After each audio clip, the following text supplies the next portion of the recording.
Anyways, we are live. Welcome everyone. I am Mari Pattis with Shirley Heinze Land Trust. I'm the programs coordinator and I help to put together events such as this webinar. And today we are going to celebrate Earth Week / Earth Day and talk about invasive species, particularly invasive species management areas. We have the one and only Mandi Glanz with us. She works with the state of Indiana Cooperative Invasive Management, and it also known as SICM. And she's going to talk all about invasive species and her work. We also have Eric Bird with us, who is our stewardship director, and he also has a wealth of knowledge about both native and invasive plants.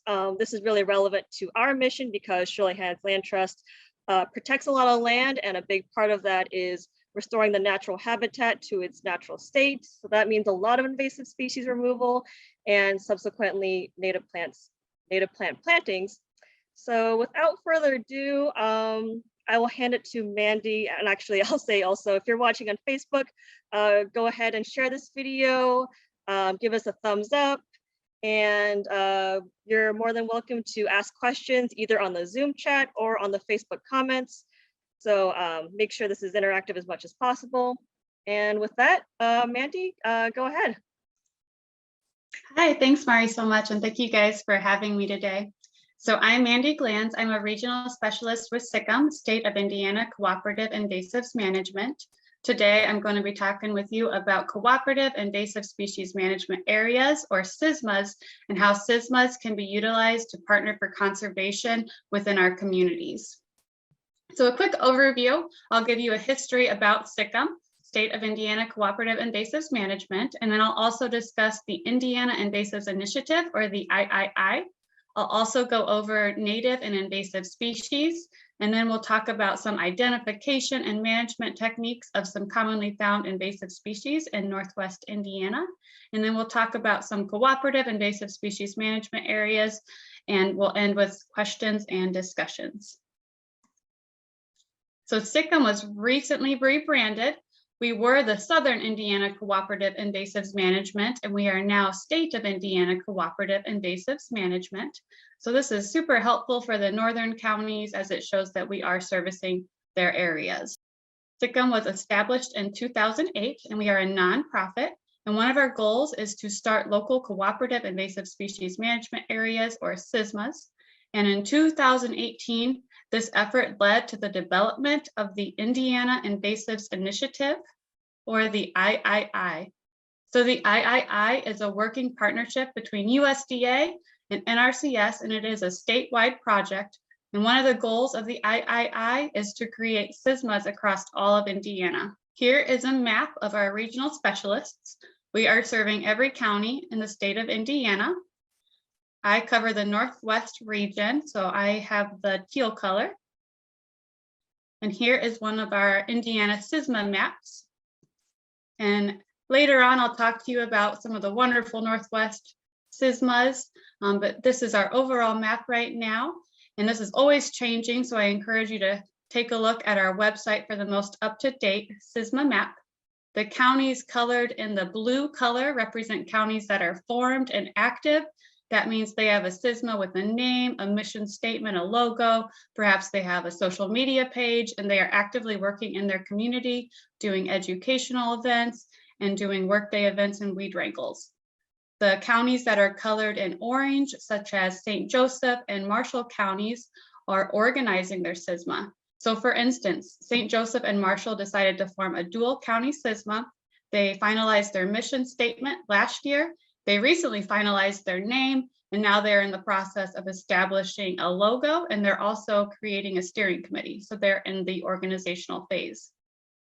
The counties colored in green represent counties that are potential CISMAs. They don't have anything going on currently. However, they do have partners that have raised their hands and said, yes, we are interested in forming a CISMA. So before we talk more about CISMAs, I do want to make sure that we are all on the same page with native and invasive plants. So let's go over a few definitions. So according to the United States Department of Agriculture, a native plant is a plant that is part of the balance of nature that has developed over hundreds or thousands of years in a particular region or ecosystem. Note, the word native should always be used with a geographic qualifier, that is, native to New England, for example. So as I go through this presentation, when I say native plants, what I'm referring to are plants that are native to Northwest Indiana. Also, plants found in this country before European settlement are considered to be native to the United States. So let's talk about invasive plants. So according to the USDA, an invasive plant is a plant that is both non-native and able to establish on many sites, grow quickly, and spread to the point of disrupting plant communities or ecosystems. So there's a couple parts of that invasive plant definition. One, they are non-native or alien to the ecosystem under consideration. And two, its introduction causes or is likely to cause economic or environmental harm or harm to human health. So just remember, invasive plants, the two parts of that definition: one, non-native; two, likely to cause economic or environmental harm or harm to human health. So why are invasive plants a problem? Well, according to the United States Forest Service, invasive species have contributed to the decline of 42% of U.S. endangered and threatened species, and for 18% of U.S. endangered or threatened species, invasives are the main cause of their decline. Also, invasive plants negatively impact everyone. They are negatively impacting water quality and soil health. They're outcompeting native species. They decrease biodiversity, wildlife habitat, and wildlife food sources.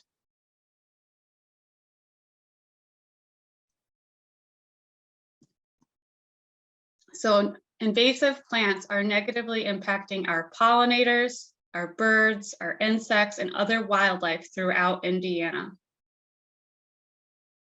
So let's take a closer look at a few examples of how invasive plants can negatively impact our wildlife. This is the Karner blue butterfly. And according to the U.S. Fish and Wildlife Service, the Karner blue butterfly is an endangered species, and Karner caterpillars only eat wild lupin. So as we learned before, invasive plants can decrease biodiversity and outcompete native plants, such as the wild lupin. So when invasive plants decrease populations of the wild lupin, it therefore decreases food sources and habitat for the Karner blue butterfly and decreases their populations and negatively impacts them. So this is a really good case study of how invasive plants can disrupt our natural communities and lead to the endangerment and threatenment of several of our species, such as the Karner blue butterfly.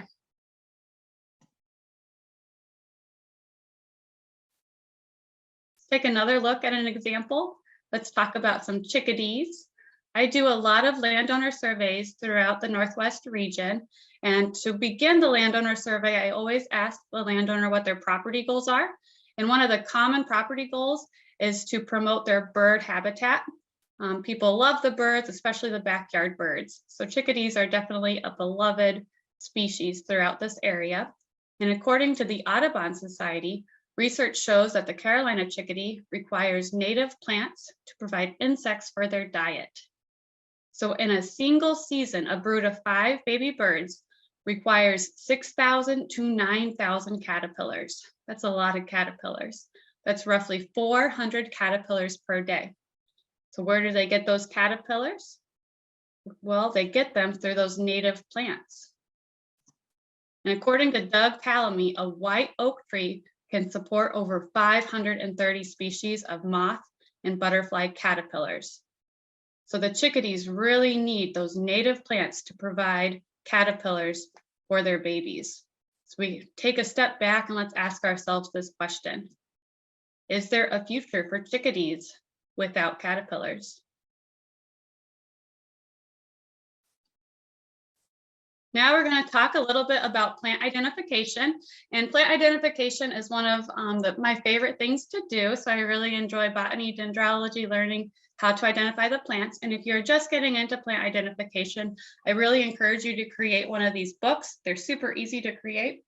So this one is just a regular old notepad. I use some packaging tape. I use the thick stuff that's clear, and it preserves the plants pretty well. I actually started this book in 2015, and you can still see the plants really, really well. I added notes to them. So that's a really great tool as you're out in the field. You can collect some leaves and keep track of some of your notes when you're learning about plant identification. I also really enjoy looking at the woody identification with twigs and buds. I think that's something that's really fun. So I really enjoy looking at buds. Here's a few pictures of oaks because I really like oak trees.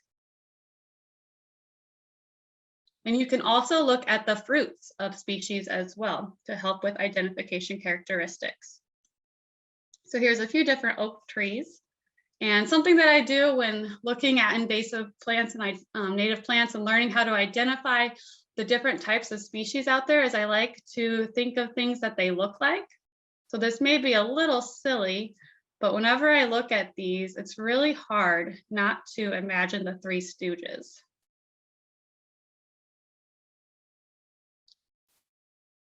So hopefully you imagine the Three Stooges when you're looking at different plant identification. Here are some maples. And I do want to point out that the invasive Norway maple has a slightly different bud to it. So this is something that's really important to look at when you're looking at the native versus the invasive Norway maple. The invasive Norway maple bud is much broader than the native buds of our native maples. So you can also look at the fruits to identify these. So the fruits of a maple are called samaras. And now we're going to play another really silly game. This is just totally super silly, but hopefully when you're out in the field, you'll remember that you can use these different characteristics of plants to help identify them. And maybe that's how you're going to start remembering different plants. So we are going to play Samara mustache matching game. So how do we play Samara mustache matching game? Which mustache do you think this Samara looks like?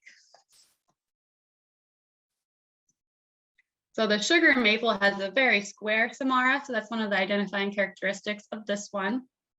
So I kind of circled maybe one of those two. Take a look at another one. What about the native red maple, the Acer rubrum? Well, I think it definitely looks like that one. And then this one here is that invasive Norway maple. So this one is really important to identify because we want to make sure we know how to identify the invasive plants in our yards and in our landscaping. So what mustache do you think the Norway maple Samara looks like? Definitely has more of that wider look to it. So that is one way that I remember the identification of the Norway maple is by looking at their fruits. Also, while I'm talking about the Norway maple, if you were to take one of their stems and peel it back, you will see that it has a very white sap to it. It almost looks like Elmer's glue. So that is something that our native maples will not have. Our invasive Norway maple will definitely have that white sap to it. So that's another identification tool. Okay, let's talk about some of our invasive species. We'll talk about how to identify them and how to manage them. So today we're going to talk about tree of heaven, Callery pear, autumn olive, Asian bush honeysuckle, multiflora rose, winged burning bush, and oriental bittersweet. We're also going to talk about some herbaceous plants, including garlic mustard and poison hemlock, as well as a grass known as miscanthus. So just a reminder, whenever using pesticides, always make sure you read the entire pesticide label carefully. It is the law. And if a stream, pond, or other wetland area is observed, use chemicals that are approved for aquatic areas. Chemicals that are not approved may cause harm to the aquatic ecosystem. Also, as I list different percentages throughout my presentation, the percentages listed are going to be percent solutions of products, not the active ingredients. Also, certified professionals can assist with a variety of land and vegetation management on your property if needed. Okay, so as I talk about some of our chemical control options, I'm going to briefly go over what I'm referring to. So if I say the cut surface or the cut stump herbicide method, I'm referring to what is described here in these photos. So it's where you cut the invasive tree or shrub close to the ground, and then you apply your chemical solution on that outside layer. So the outside layer of the plant is called the cambium layer, and that's what's going to soak up the chemical and get it all the way down into the roots to cause that plant effective management. So cut surface, cut stump, cut near the ground, and then apply your chemical solution. Here is a good photo that illustrates the foliar herbicide method. So in the foliar herbicide method, you're going to thoroughly spray the entire plant with your chemical solution. I'll also mention surfactants when I talked about a foliar herbicide. So a surfactant additive is something that you can add to your chemical solution, and that's going to increase your effectivity. It'll help the plant soak in your chemical. And then here is a good illustration of what basal bark herbicide looks like. So unlike the cut stump treatment method, you do not cut with the basal bark herbicide. Instead, you leave the tree or shrub standing and you apply your chemical solution 12 to 20 inches around the entire base of your invasive species. So there's a few different species that this is really effective on because we don't want to cut them. One of which is tree of heaven. So as I mentioned earlier, identification is really important. That's the very first thing you need to do before managing any invasive species, is make sure that you do indeed have an invasive species. So one way that you can identify tree of heaven is through this notch right here on the leaves. So it does have compound leaves, but unlike a lot of other plants that have compound leaves, tree of heaven has this very distinct little notch on it. Here are some other photos of tree of heaven. So the center photo shows its bark. The photo on the right, you can see that tree of heaven often forms these stands, these monocultural stands. And tree of heaven, we do not want to cut it because when cut, it produces lots of resprouts. So that photo on the left is a damaged tree of heaven, and all of those little sprouts are growing out of the damaged tree of heaven. So it's a really good illustration of why we do not want to cut this plant, because it could make our infestation worse. So here are the buds of tree of heaven. So when you look at that, what's something that you see that you might be able to remember it when you're in the field? Just take a look at it for a minute and try to maybe visualize something that'll help you. Perhaps you see a heart. Maybe you see someone giving you a hug. I personally see a ghost whenever I look at the tree of heaven bud. So it does have a very unique shape to it. So just pay attention to that bud because that'll help you identify it from some of our native plants. For instance, our sumacs also have compound leaves. So one way you can compare the different leaves is through that notch that I pointed out earlier. Our native sumacs will not have that distinct notch. There's going to be some serrations on the sumac leaves, but it's not going to be that single notch as we see in the tree of heaven. And then here are those buds. So at first glance, you may say these look super similar, but when you really look closely at those buds, the sumac does not have that little ghost shape to it. It does have a different shape to the bud and the leaf scar.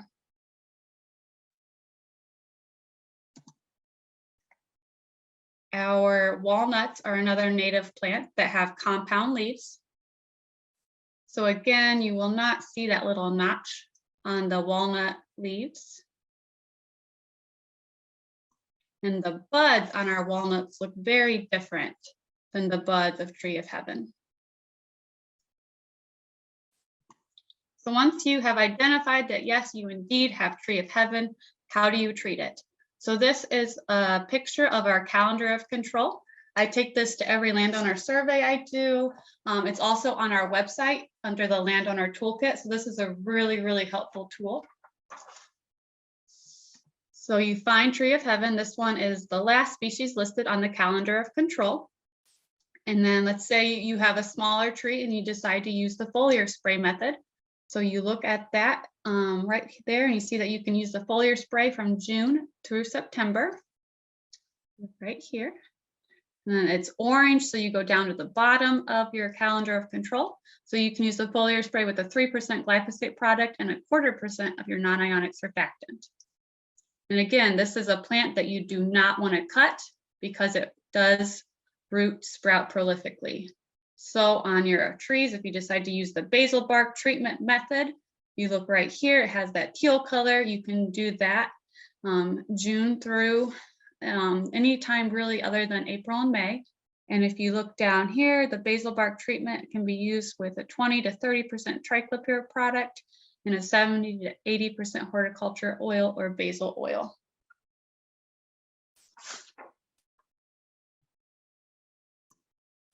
And if you have Tree of Heaven on your property, we also encourage you to monitor for the spotted lantern fly.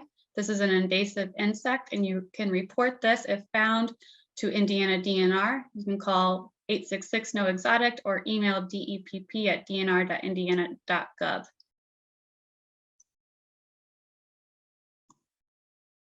Now we're going to talk about the invasive calorie pear. So this is a really good example of how invasive species may look pretty until they take over. So this photo is a really good illustration of how this species has escaped where we planted it in our landscape settings. And you can see it is completely taking over this area. It's forming a monoculture. This is a really good illustration of how invasive plants can decrease biodiversity and outcompete our native plants.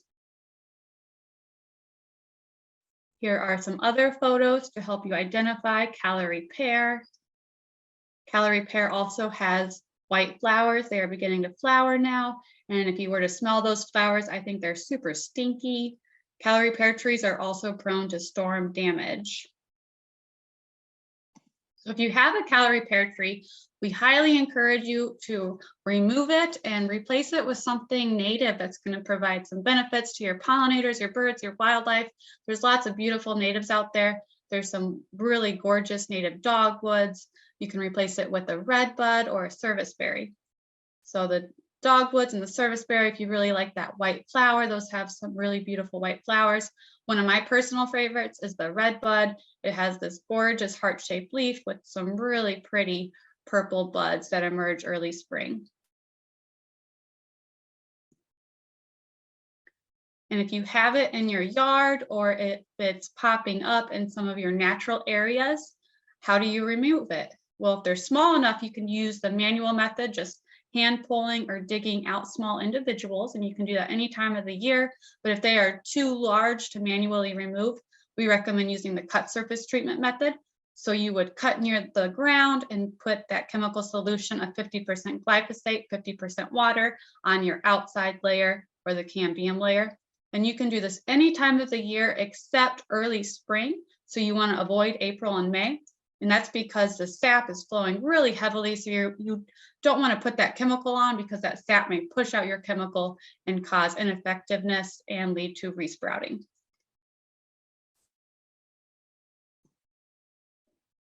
Now I'm going to talk to you about some invasive shrubs, and I'm going to talk about their identification first, and then I'll cover their management at the end because they all have similar control methods. So here is autumn olive. This is very common throughout the state of Indiana, and you can identify it by looking at the back side of the leaf. It has a silver coating on it. I cannot think of any native species that have this distinct silver color to it. It almost looks like the entire plant has been spray painted with silver spray paint. So if you see this on your property, it's a really good indicator of autumn olive. Asian bush honeysuckle is another very common invasive shrub throughout the state of Indiana. And there are several different types of Asian bush honeysuckles.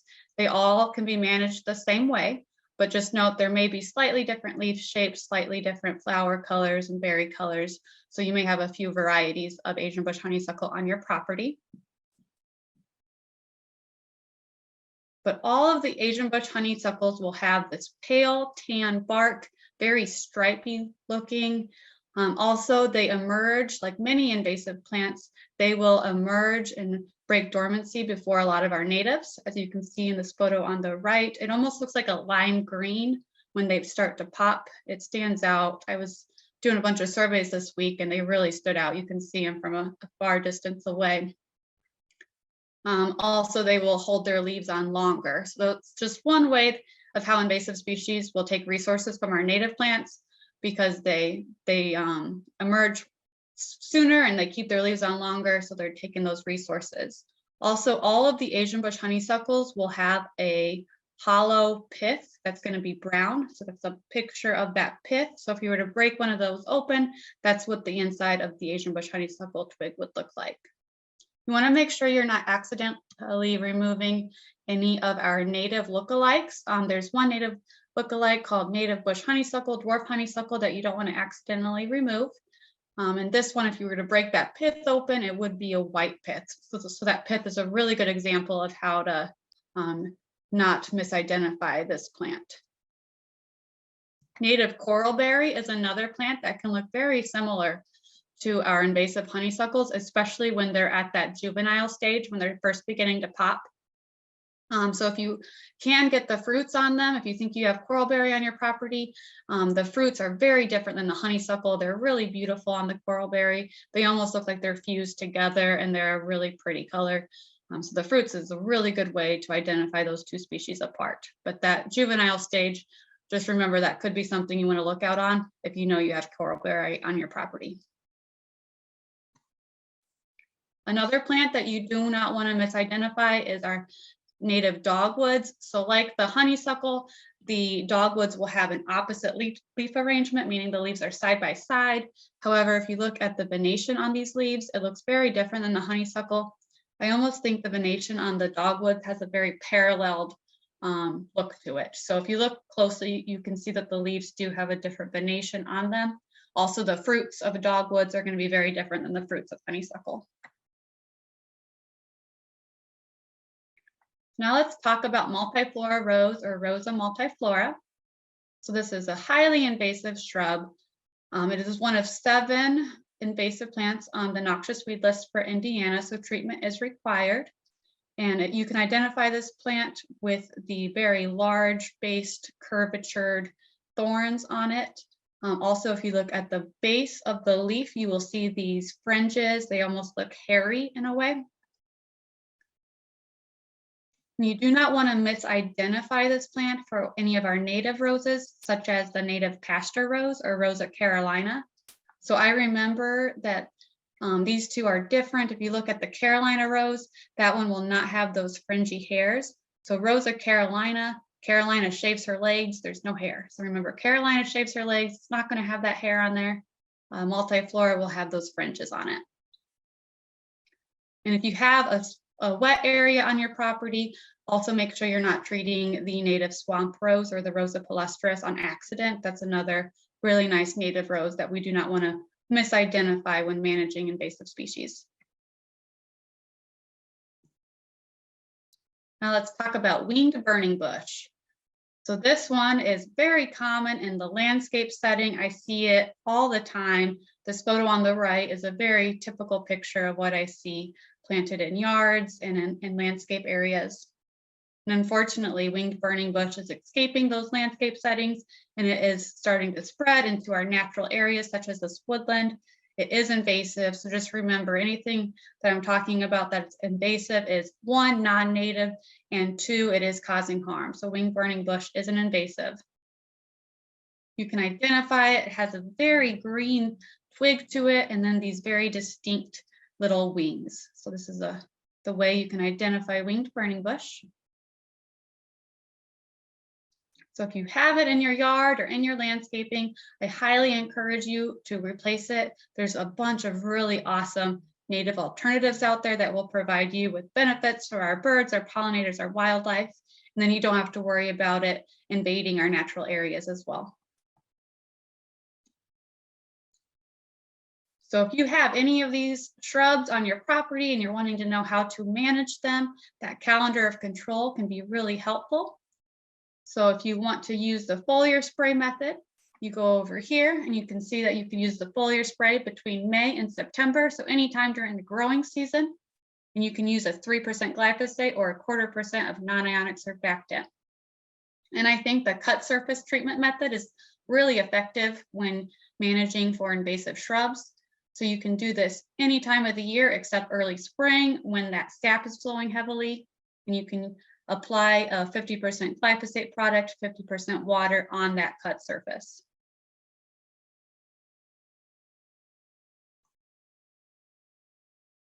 Oriental bittersweet is a very common invasive vine throughout Indiana.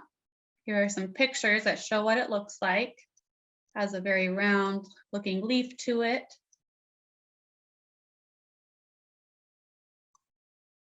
And if you were to pluck an Oriental bittersweet vine, you would see that the root is very bright orange. It almost has this like Cheeto-like looking orange color to it. There is a Native American bittersweet that you do not want to get confused with the invasive. So the Native American bittersweet has slightly longer leaves, but that can be difficult to see if they're not side by side. So the best way to tell these two apart is if you can get the fruits. The fruits of the Native American bittersweet will be terminally clustered, whereas the invasive Oriental bittersweet fruits will be scattered throughout the entire vine. So if you have Oriental bittersweet and you want to know how to identify it, it is on our calendar of control. You can use the foliar spray method using 3% glyphosate and a 0.25% non-ionic surfactant. You can do that anytime during the growing season. And if you have a larger vine, such as the one on this photo, you can use the cut surface treatment method using 50% glyphosate and 50% water. So something like this, what I recommend is cutting it, applying your chemical solution on both ends of your vine, and then don't try pulling it out of the tree. You don't know if there's any sort of dead limbs hanging up there. So I would just cut it, apply both ends, and then leave it. Now we're going to talk about garlic mustard. This is another very common invasive plant throughout Indiana. It has these white flowers with a distinct shaped leaf, and if you were to crunch up a leaf, it has a very garlicky, oniony, peppery smell to it. And that smell is because of an alkaloid within this plant. And if I see this on a property, it's often one of the plants that I classify as a high priority species. That's because the butterflies do not do well with this alkaloid in this area. So what can happen is the butterflies can fly in, they are attracted to that beautiful white flower, they may lay their eggs on this plant, and then that alkaloid could kill their eggs. So this is a plant we definitely want to manage for to help our pollinator populations. Also, if left unmanaged, you can see garlic mustard can just really take over. This is a monoculture of garlic mustard. So if you want to use the foliar spray method, you can use a 3% glyphosate product or a 0.25% non-ionic surfactant. I also recommend the manual removal of this plant. So you can just pull it out, it pulls out super easily. Make sure you either bag or burn to dispose of this plant. And we have a lot of garlic mustard pulls taking place throughout Northwest Indiana and throughout all of Indiana. So if you want to learn more about garlic mustard and help our areas with some pulling it, please reach out to me, or you can go to our website and you can find some of these events coming up. So I want to talk about poison hemlock. So poison hemlock is poisonous to both animals and humans. So it's very important that caution is used when managing this plant. Some other common names include deadly hemlock or poison parsley. And interestingly, this is the plant that was used to kill Socrates. So here are some photos that show how you can identify poison hemlock. It has a carroty looking ferny-like leaf on it. It is emerging now, so I see it all along county roads. It also has this very distinct white flower. It looks kind of similar to Queen Anne's lace. However, the stalk is hairless and very purpley with these purple splotches, and it's much taller than Queen Anne's lace as well. So again, all parts of this plant are poisonous, so always use extreme caution, wear PPE, clean equipment. And you can use a foliar spray method with 2% glyphosate or triclopyr and 0.25% non-ionic surfactant, and then monitor and retreat. This is a very aggressive plant. Also, there's going to be a seed bank in your soil that can persist for 3 to 7 years. So many of our invasive species will be dropping seeds. So just know that there is going to be some monitoring and some retreating after the first time because of that seed bank. So you're trying to exhaust that seed bank. So have patience. I know it's a lot of hard work with managing these invasive species, but each year will get better and it will be worth it. So this is a map taken from EdMaps, which is a mapping and tracking tool of invasive species. And poison hemlock has been reported in every single county of Indiana. So it is throughout all of Indiana. So the last plant I want to talk about is maiden grass or tiny silvergrass or miscanthus. And this is an ornamental grass that can seed into natural areas. Here are some photos that show the identification of maiden grass. So if you have this on your property, I encourage you to manually dig it up, remove it. If it's too large to manually remove, what you can do is cut the clump down to about 6 inches, and then you can foliar spray that clump with 3% glyphosate and 0.5% non-ionic surfactant. But this is definitely a grass that you want to manage for. It is invasive and we don't want it spreading to our natural areas. There's some really good native alternatives as well.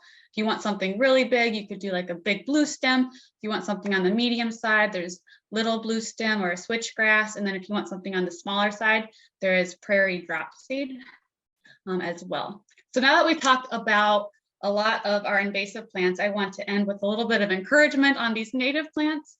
So I think native plants are absolutely stunning. I think they're gorgeous.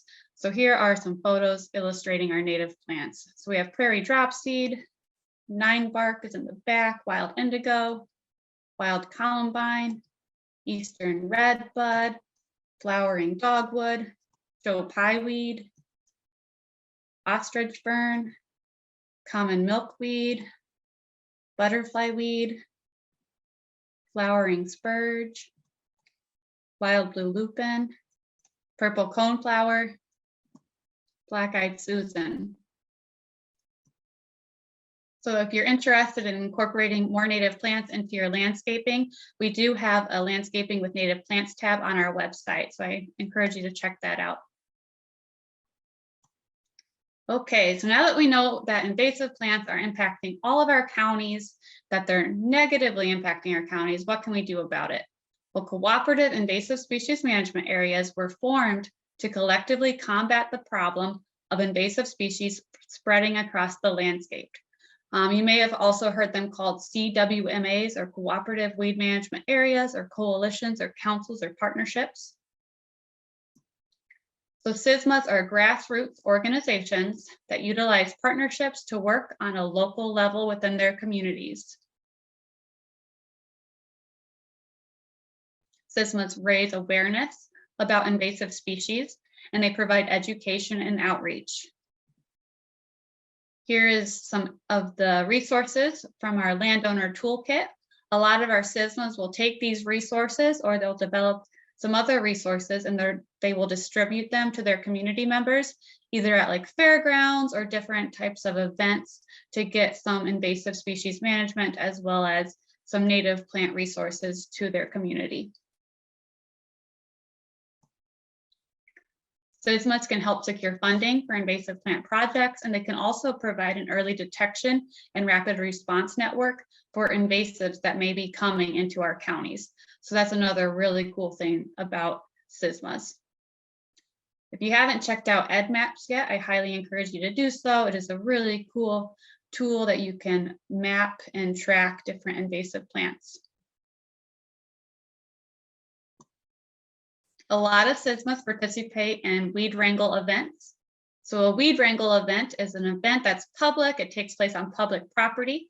And we start the weed wrangle event with some education. So we learn about different invasive plants that we're going to be targeting and how we manage those invasive plants and why we're managing those invasive plants. And then we put our gloves on and we actually go out and do some management of invasive plants on public property. So these are volunteer events and they are a lot of fun and we get a lot of work done. And it's a really great way to positively impact our communities. So this photo here is a photo from the Nickel Plate Trail Weed Wrangle from October of 2020. And we had not only one, but 2 dump trucks full of invasive woodies like Asian bush honeysuckle. And we did all of that within about 2 hours. So that was just a really good example of how we can positively impact our public properties. Here are some other weed wrangle photos taken from the last couple of years. We did a purple loosestrife pull. Actually, we did like the clippings of the flowers to help prevent the seeds from spreading over in Newton County. That one was a lot of fun. And we do a lot of garlic mustard pulls, and then we'll also pull some small Asian bush honeysuckles if we can pop them out of the ground if they're small enough while we're out there. One of the fun things about SSMAs is that they are all unique. They all have different names, different logos, different mission statements. So here's a few of the names and logos for SSMAs throughout Indiana. And here are some of the logos for the Northwest Indiana SSMAs, and I'll talk about these guys in a little more detail because they're all doing some really fantastic things throughout their communities. I want to highlight some of the work they're doing. So Porter LaPorte Advancing Natives Team, they have this really cool vision board. Their vision reads community partnerships for healthy ecosystems. And they plan on doing that through prevention, early detection, rapid response, and control of invasive plants. And if you're in Porter or LaPorte County, both of those counties are currently accepting applications for an invasive tree exchange program through their Soil Water Conservation District offices. So this is a super cool program where if you have an invasive tree and you remove it, they will give you a free native alternative. So that's super cool. So here's that photo of a calorie pear. So again, if you had a calorie pear and you're in Porter or LaPorte County, you could remove it and then you can get a really fun native tree in exchange for it. Stark and Pulaski also have a dual county SSMA. Their name is Stark and Pulaski Native Plant Initiative. Their mission statement reads, educate Stark and Pulaski County residents about native plants and how to manage invasive species. We do have a garlic mustard pull coming up for Stark and Pulaski SSMA coming up on April 30th at the Tippecanoe River State Park. So if you're in the area and you want to pull some garlic mustard, we will be there. Jasper County has a newer SSMA. They formed a couple of years ago, and their mission statement reads, educate, engage, and empower local citizens on invasive species in Jasper County. And they also have this really cool logo, Jasper County Invasives Initiative. So if you're in Jasper County, they have this really cool program going on through their Soil Water Conservation District office. It's a residential invasive buyback program. So I partner with their Soil Water Conservation District, and we will go out on a landowner survey. I'll help them identify invasive plants, and then you can apply for their invasive buyback program and receive money to help cover the cost of replacing those landscape invasive plants with a native. So a super cool program. And you also get this really fun yard sign.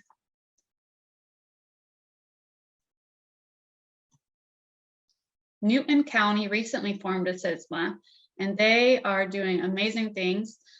They have lots of weed wrangle events planned, lots of educational events, lots of workday events. So if you're in the Newton County area, please reach out. I will plug you in with this group. And that reminds me, if you're interested in being a part of any of these groups, you can actually find contact information for the SSMAs on our website, or give me an email and I would be happy to loop you in with the leaders of these groups. But Newton County Nature Partnership, they have this mission statement that reads, we promote healthy natural landscapes in our communities by partnering with public and private landowners in Newton County to provide education about and facilitate eradication of non-native invasive plants. And they recently finalized their logo, super cute with the acorn. And they finalized this vision board. So their vision reads healthy natural landscapes, and they plan on doing that through partnerships, education, and management of invasive plants.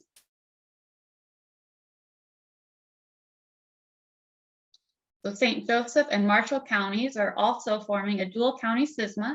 They're in the organizational phase. They actually just finalized their name at their last meeting. So their new name is St. Joseph Marshall County's Invasive Plant Partnership. And their mission statement is build partnerships to promote native plants and wildlife through education and management of invasive species in St. Joseph and Marshall counties. And they are currently in the process of forming a steering committee. So if you're in either of these counties and you're interested in learning more about this group, please reach out and I will get you in contact with them. They are a super fun group. We have some weed wrangle events coming up and some other educational events coming up as well that we're going to provide some resources to community members.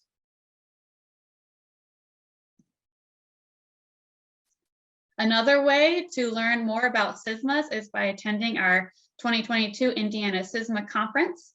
So save the date, August 17th is going to be our in-person day. And then we have several different field day events scattered throughout the state on August 18th, 19th, and 20th. So you can check out our SSMA Conference tab on our website, and we can register after April 30th. So registration will be open soon.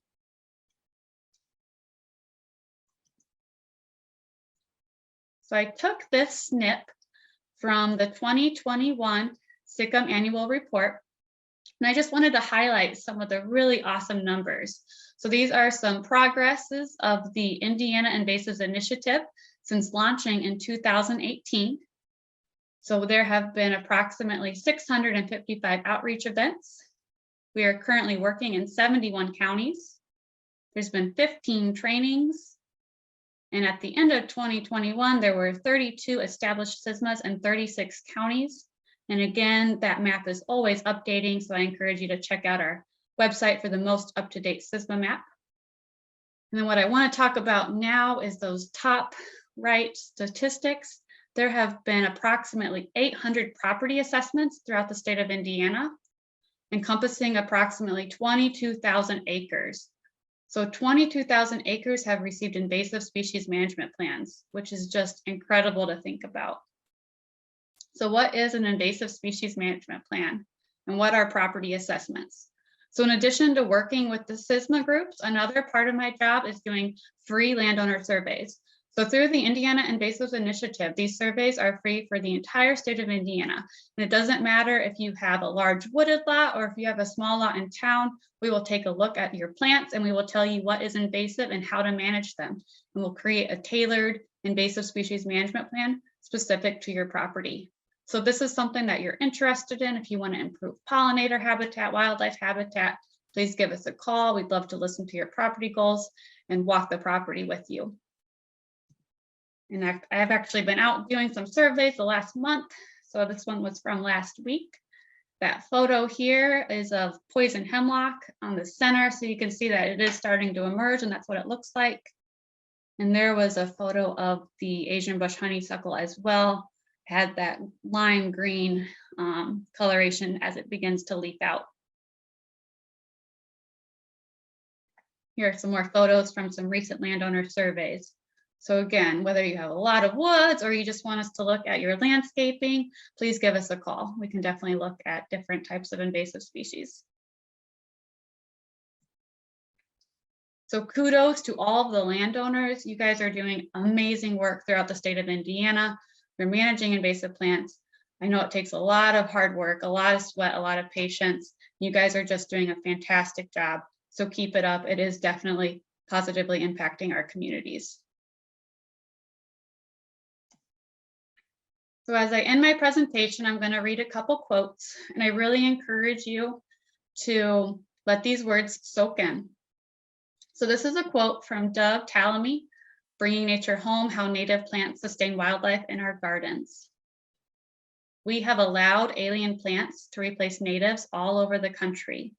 Our native animals and plants cannot adapt to this gross and completely unnatural manipulation of their environment in time to negate the consequences. Their only hope for a sustainable future is for us to intervene to right the wrongs that we have perpetrated.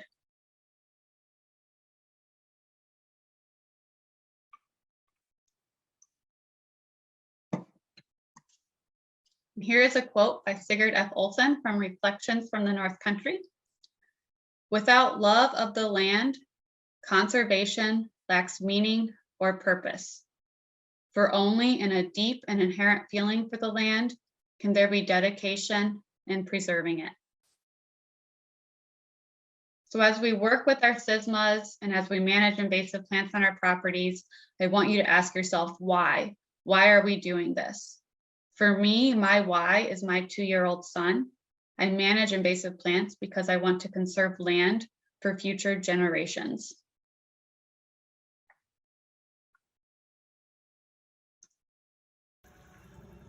Hey, Eli, what you doing? Watering. What are you watering? A lot of flowers. What type of flower is that? Yeah. Do you know what kind of flower that is? Butterfly wings. Butterfly weed. Is that a native flower? Whoa! You got Mom.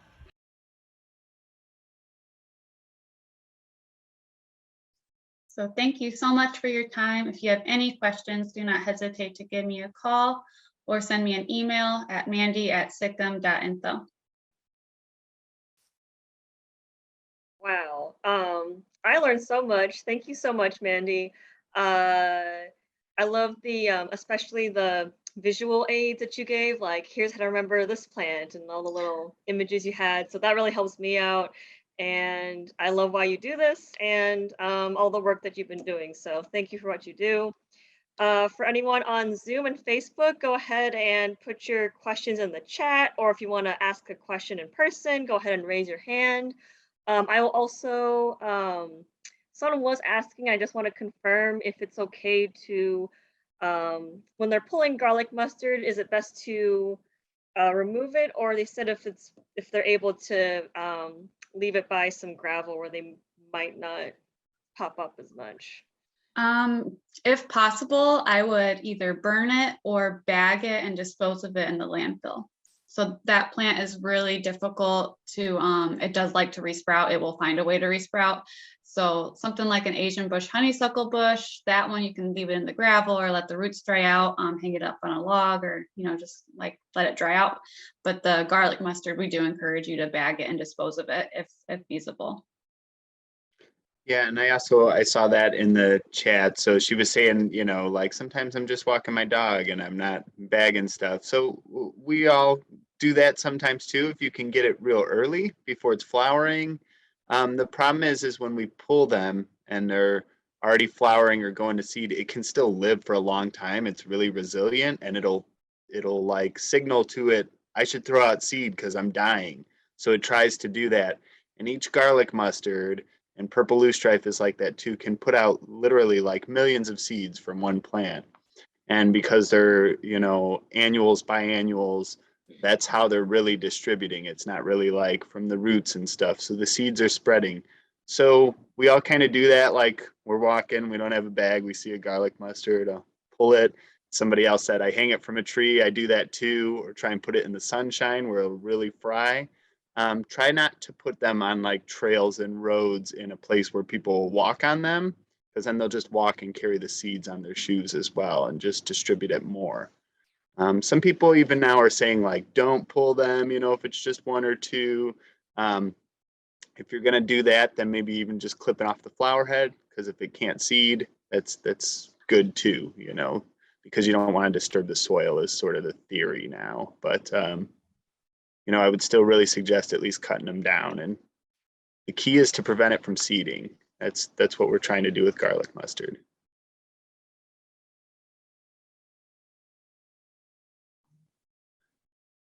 Cool. Anyone else?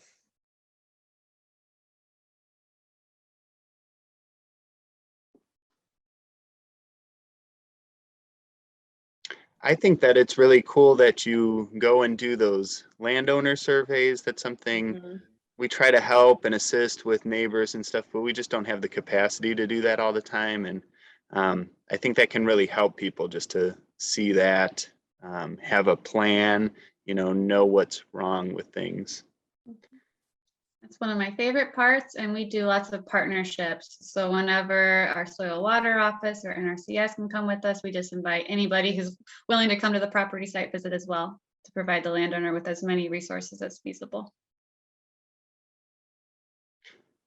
I see sometimes, not in the chat now, but things online, some of these invasive species that you pointed out, they really are like ornamentals that people are using in their yard. And there's always this sort of thing of like, well, that's not invasive. I've had it for years and it doesn't spread. And that's especially one with burning bush. Do you have any sort of thoughts on that, or I how do hear you that a respond to lot. that? So unfortunately with like something like burning bush, you might not see it popping up in your yard, but the birds, they will eat those berries and then they'll spread them into natural areas. So even if we're not directly seeing it, it can still be spreading into our natural areas. There's lots of different burning bushes popping up throughout and infestations. I actually went to one property assessment and they had more little burning bushes starting to emerge than honeysuckle in their woodland. It was like a 20-acre woodland. So it's something that can definitely start to negatively impact our natural areas.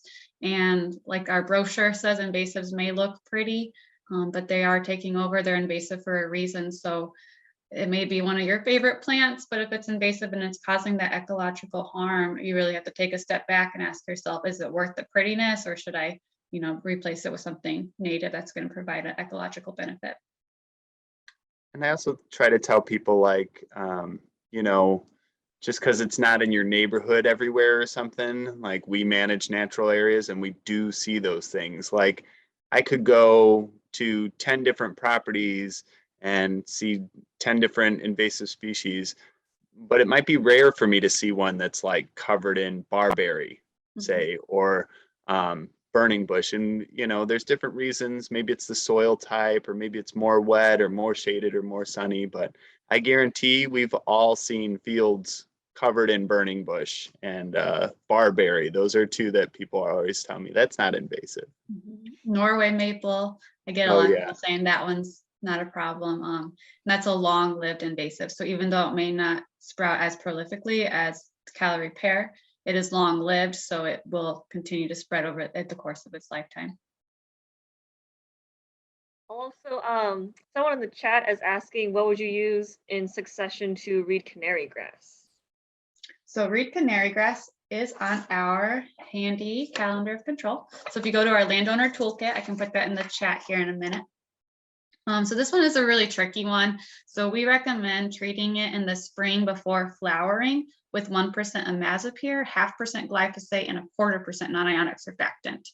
And that would be May and June, or you can treat it in mid-September until a consistent frost. So that'd be September, October-ish, using 3% glyphosate product approved for aquatic areas and 0.5% surfactant. So again, that would be one that's probably growing near the water source. So make sure any product that you use is aquatic safe. We don't want to be harming our aquatic ecosystem. And that one's just really, really difficult to use. Eric, do you have any other management techniques for reed canary? And I'm wondering if she's asking what to use to replace it, like blue joint grass or pretty much any like wetland emergent plants will grow in its stead. The thing I love about getting rid of reed canary grass is the amount of diversity you can have. So instead of having one plant, now we have 10 different species growing in that same square foot. We use water safe glyphosate products, and we've some of the keys I think are we've been trying to spray now really early in the spring when it's green and coming up, as opposed to that waiting till it's flowering type of thing, to get at least one treatment on early, using lower concentrations than maybe even recommended. I know a lot of people with grasses, when it's a monoculture, they sort of bomb it and they'll use really hot solutions, so a high concentration of herbicide, and it looks dead. It looks like it all fried and turned brown, but it really just kind of burnt out and it'll grow back. Whereas if you can use like a 1 or 2%, something, you know, on the lower end of what's recommended. It goes through the plant slower and it takes longer to kill it, but more of it stays dead. And follow up, I mean, on all these invasives, like going back again and again after cut stump, you got to do foliar on the small things and stuff like that. So you got a few years on all of them. I'll also jump to a Facebook comment asking, where is Sikkim located? Or like, is there like a headquarters? I know you cover the whole state of Indiana, but I guess where is your office located? Yeah, so that's a great question. We have a headquarters out of Bedford, Indiana, and the address is listed on our website. However, we are all scattered throughout the state, so I currently work out of my home, and I cover that Northwest region. So I have a home office, and I cover 14 counties. So wow. And then someone else is asking, what are we telling landowners to use instead of glyphosate now that we can't buy it in stores? So I think in some states you can't buy glyphosate products, or it's difficult to get. You may not, that may be like Roundup particularly, you know, which is a big brand name of glyphosate. I don't know, we still get glyphosate. It's more expensive lately, but we still get it from our wholesale suppliers. If not using glyphosate, I mean, there's other herbicides that are specific to specific things. So it depends on what invasive species that you're treating, and like really reading the labels. You know, a lot of things that the homeowners can buy on the shelf will be targeted for a thing, right? So they're called like brush be gone or ivy be gone or vines or shrubs, and they'll say that specifically. And then following the label, like label is law. And I just really encourage people to not, you know, try to make their own concentrations or think if more is better. That's a really bad idea. Less is actually better, you know, so mixing it hot or something isn't going to help you. I assume the nationwide shortage will be over soon enough. I mean, it's probably difficult because farmers use it, so it's going to go to them first for food supplies before it goes to homeowners for dandelions and stuff, you know. I'm also curious, speaking of herbicides, why is the dye color usually blue? Green's really hard to see, so. Right, that was kind of my theory, but I wasn't sure if there was like a certain other reason. So blues and blacks and certain colors, sometimes there are like red dyes. It's because they're made out of organic materials that decay in the sunlight. So there's only so many colors that can do that easily. Gotcha. So like Mandi said, now's a good time looking for garlic mustard. There'll be a lot of garlic mustard volunteer work days coming up. We always do some on a few different properties. But of course, just looking for it in your own yard or as you're taking walks. And then the poison hemlock, now is a good time to be taking care of that. Not a great time for doing cut stump treatments. You know, the sap is flowing, so it really just dilutes your herbicide.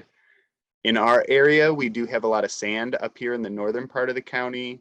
Pull-in stuff does work, like the burning bushes and honeysuckles and bittersweet and stuff. So if you're, you know, opposed to using herbicides, you can really pull in the sandy soils. You just got to keep it up, a lot of follow-up, and just making sure you're getting all those sprouts. And it sounds like those invasive species management areas are a bigger version of this, but there was one year where I had a garlic mustard pulling party and invited a bunch of my friends who thought that would be fun. And we just picked some and we made pesto out of it, and everyone had a good time. So invite your friends. I think they'd all, you know, appreciate helping out the environment like this too. we have a ton of fun at our weed wrangles. Like, sounds like a lot of hard work, and it is, but it is so fulfilling to have like 10 big bags of garlic mustard and to see an area removed with it, or, you know, to go through and completely get rid of a bunch of honeysuckle bushes. It's really fulfilling to see. And that reminds me too, as you're managing invasive species on your property, especially some of the woodies, it may look worse in the beginning. So signs, especially if it's like a public area or if it's in your neighborhood and you want to, you know, add some sort of signage is always a really great tool to let folks know that you are doing some habitat restoration. It may look a little worse for temporarily, but in the long run, it's going to be awesome. I also know there's some native plant sales coming up. It's like that time of year. So I think the Friends of Indiana Dunes is having theirs this weekend. Wild Ones is having theirs early May. So there's just keep an eye out, check out the local community calendars and as a follow-up to removing the invasive plants, make sure you're getting the native ones. Newton County Friends of the Sands is also having a native plant sale. And the SSMAs, they help advertise all those native plant sales and different things too. So if you're not already plugged in a SSMA group, I see several names of folks who are on SSMA, so it's great to see you. But if that's something that you're interested in getting plugged in on, please send me an email, give me a phone call, or check out our website for those different contact informations. Well, again, thank you, Mandy. Great presentation. And thank you all for joining us tonight.